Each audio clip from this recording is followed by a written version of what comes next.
Sur cette parcelle qui appartient à des particuliers, des sapins ont été plantés il y a 40 ans. Aujourd'hui, les propriétaires sont obligés de les abattre. Avec la sécheresse, la maladie s'est mise dans les sapins. Et puis aujourd'hui, comme on peut le constater, ils sont secs. Donc il faut les abattre, rapidement même. Les dégâts liés à la sécheresse, les agents de l'ONF les constatent tous les jours. Dans cette forêt composée essentiellement de hêtres, beaucoup d'arbres ont déjà perdu leurs feuilles, la faute à 3 années consécutives de canicule.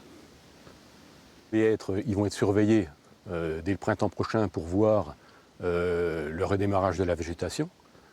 Parce que, à l'heure actuelle, ils ne sont pas morts, c'est sûr. Je dirais simplement qu'ils ont 3 mois d'avance par rapport à leur processus naturel, qui aurait dû commencer en octobre et se terminer en novembre.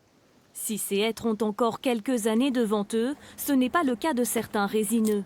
Ce sapin, par exemple, a été attaqué par un insecte ravageur, le scolite.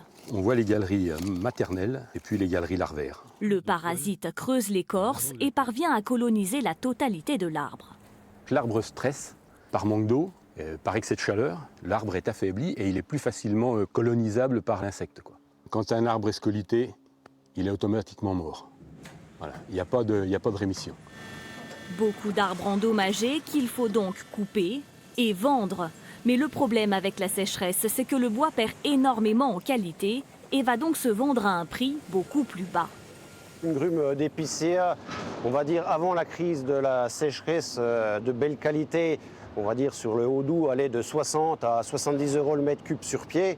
Aujourd'hui, un bois sec, il se vend entre 5 et 10 € du mètre cube.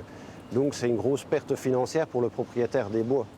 Pour tenter de faire face au changement climatique, des recherches sont en cours. L'une des solutions serait de diversifier les essences et de planter des arbres plus résistants.